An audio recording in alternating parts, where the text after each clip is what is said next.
Hey guys, it's Ben the Coin Geek at Old Pueblo Coin in Tucson, Arizona. Thanks for joining us today. OldPuebloCoin.com, TucsonCoinShow.com, and today I've got for you kind of a grading video as seen through the eyes of ANACS, ANACS, except for this first coin, which is NGC. But this is a Mercury dime-centric video, and we're going to talk about grading on Mercury dimes a little bit here. If any of the coins and videos are available at the time of the video launch, they will be listed down in the show notes, so you click on the title of the video and it'll drop down and all the links will be there. And I'm not talking The Legend of Zelda. All right, 1916 Denver, this is the big boy on the block. So on Walking Liberty half dollars and Mercury dimes, these are coins that do not need full rims to be in what you would call good condition, a G4. And by full rims, usually what I mean, what someone is talking about is the ability to have complete 100% complete total separation from the rim and the lettering. So right here at States, we'll look at that and you'll see the separation, but then over here at United, we won't. All right, so that's going to be something to keep in mind. Now, if you have total annihilation of the lettering and the rim all the way around, annihilation is probably a strong word to use. This isn't a Marvel movie after all, but if you see very little to no separation at all, you probably get an AG3 out of the coin. But with separation at the rim, you'll get a nice good 4. These guys are north of $1,000 still. The 16D is a perennial all-star. So most of the rest of these guys in here are going to be coins that'll trade probably in that $30 to $40 range with a couple exceptions. We're going to bookend the video with another scarce or rare coin at the backside. So this 1916 Philadelphia Mint, you'll notice has most or complete and totally complete detail to it, but also the surfaces have quite a bit of irregularity to them. By that I mean what you're seeing here is a lot of little hairlines that dance to the right of the field. We're looking above the A and W, not the root beer, but the Adolf Weinman's initials on the right side to the northeast of the 1916 date. Up in the between the T and the Y and Liberty, all that whole area, those are fine hairlines. Those are not from die polish. In this coin they called an AU58 cleaned.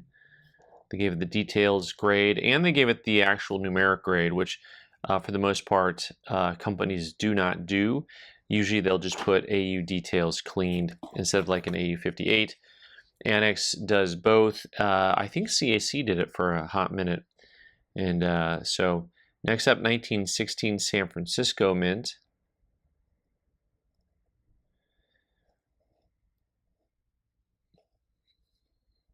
I find, generally speaking, that ANACS is fairly conservative in their grading. In other words, I think they grade actually quite accurately.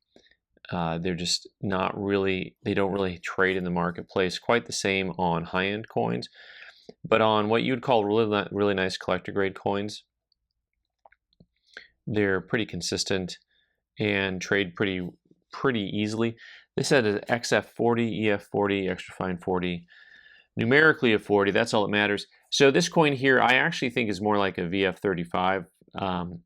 There is, I want to see a little bit more luster to the coin and just a little bit less wear. I'd like to see a little bit more complete of those north-south fasces lines on the axe there. But all in all, an attractive piece. This one has a little bit more detail to it. 1918 Philadelphia. A little bit stronger on the fasces on this one. They actually graded this 1 point higher, which is a 5 point higher if you're paying attention at home. So they graded this a 45.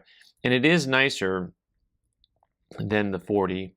I think there's a little bit more detail throughout the hairline and the ears, the wings. Also, still feeling to me a little bit like maybe that one should be a 40. and talk about splitting hairs. Here's an 18D. And so one of the things that you're going to notice, that one of the things that's very hard to tell without, I like using the line drawings usually when I'm looking at things because it helps me understand the difference. One of the things that's tricky about grading is what you run into is that you'll have some high detail points. So like the lettering as an example. So the lettering is strong on most grades. And so depending on what you're looking at, you can kind of be misled a little bit. So in this one they called a VF30. The thing that's hard to tell sometimes is at a glance, you know, coins like these look so similar that you wouldn't really think that they're different grade.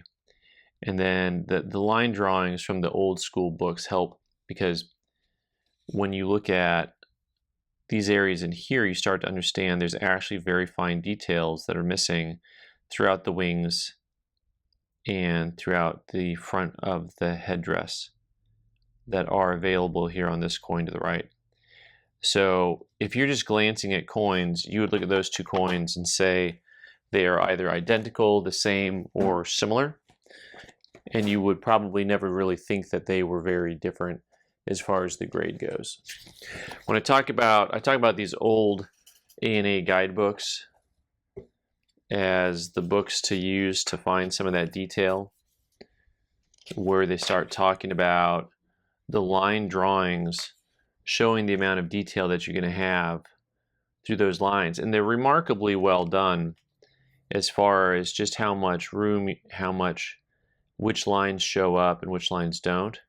Their verbal description is also very good, but you'll start to see how there's not really that definition of the headdress on this front part, and that kind of starts to formulate more over time. It's easy to see things like the lines on the fascies because, you know, they're just vertical lines that everyone knows are there. It's these finer lines that outline the wings on the Liberty cap and the headdress that are things that you don't really know exist until you've studied them for a while, and then you start to learn that there they be. All right, we got a few more to look at here, and now you guys can kind of see, guess kind of what they did here as we look and see a lot more of the wing outline and the top of the headdress than we did on that previous coin, this 1919 Denver Mint. Trying to remember which coin in here. There's another coin in here that was a little bit pricier.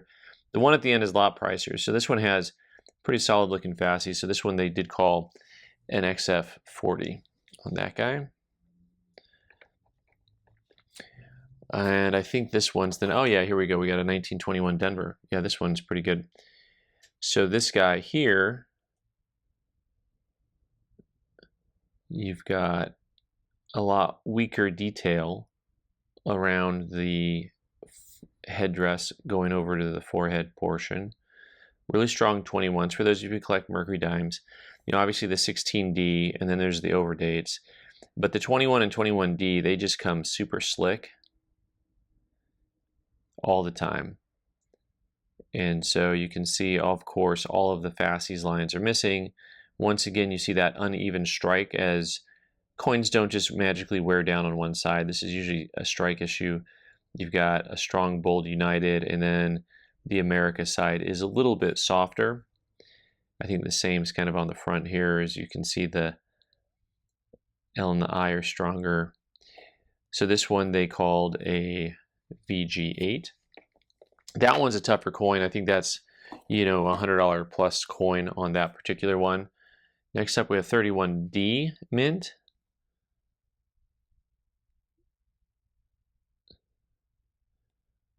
And this one, you'll see a lot more of that detail again on the headdress that you were seeing before. But dimes, soft coins, there's an expression, one thin dime, because dimes wear thin. These things were spent. I mean, these are Depression era coins, and man, did they see a lot of traveling in their day, right? You know, dime probably bought you quite a bit back in 1931. This one's an extra fine 40. And last but not least, we have the overdate, which is one of my favorite types of varieties. the 1941 Philadelphia Mint overdate, where you can really see that 2 over the 1 in the corner of the coin on the date. And let's get a closer look here. So the 4 itself will have that extra little notch at the bottom. And then also you can see the 1 and the 2 just kind of smushed on top of each other on this coin. So always been a favorite of mine because you can see it. Now they have a overdate for the Denver Mint too, but the 1 is not very visible, and it's just like a little notch at the bottom of the 2 and the bottom of the 4. Much more difficult to see. So this coin actually, you can see, has a lot of detail to it, similar to some of the other coins we were looking at earlier. A little bit weaker on the fascies. On this coin they called a VF30. This one, over $500 ballpark type coin.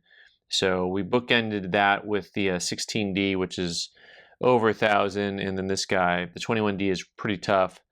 And then after that, you've got a bunch of coins that are probably going to be in that $30 to $40 range, give or take. All right, guys, thanks so much for being here today. I'm Ben the Coin Geek. You can subscribe by clicking on the owl button in the corner and watch more videos on the right side of the screen. Thanks.